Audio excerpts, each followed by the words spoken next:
Meanwhile, the President of the European Council, Donald Tusk, said on Friday that it's far too early to talk about a success in a hard-fought deal on migration. He warned that the tough work to implement the agreement still lay ahead. His comments came after a two-day summit of EU leaders focusing on migration and Brexit.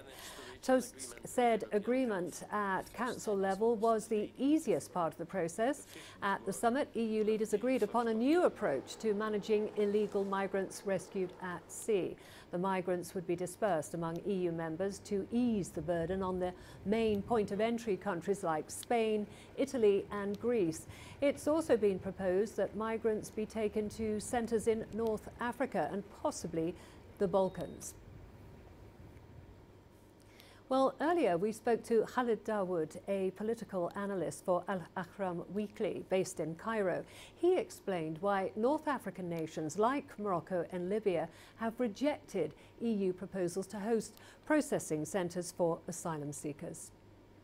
As you know, there's been a rise in right-wing populist parties in countries like Italy, in Germany, and in several other European countries, including, of course, former Eastern European nations that have been adopting a very critical attitude towards the issue of migration.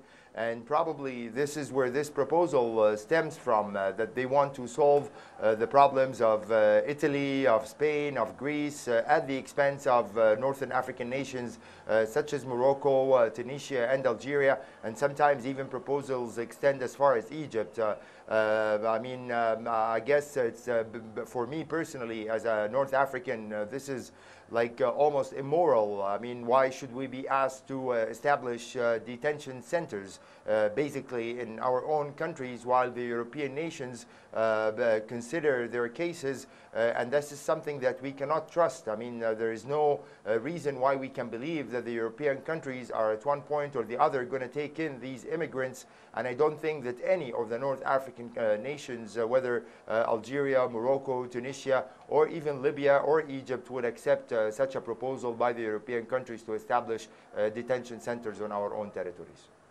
Well, the problem, that it's not really clear what exactly do the Europeans want from the North African countries. I mean, it's like we've seen this perhaps happening before with a country like Turkey or immediately after the start of the Syrian civil war, whereby there was a deal reached between the European nations and Turkey got something like $3 billion so that it can basically control its own borders and prevent the flow of Syrian immigrants from Turkey to Greece. While in the case of the North African nations, it's not clear at all what are the European countries talking about, what are the economic returns, what are the guarantees that this issue is going to be treated in a proper manner, respecting the human dignity of the African people who are African or whatever the nationality they are coming from, trying to escape through North Africa going to Europe. Besides, personally, I believe that instead of offering such solutions, if they could be called solutions, there should be more effort exerted in investing in African countries or in finding political solutions for the wars that exist in places like Syria or in Libya or in Iraq, so that we can have better control over the migration issues.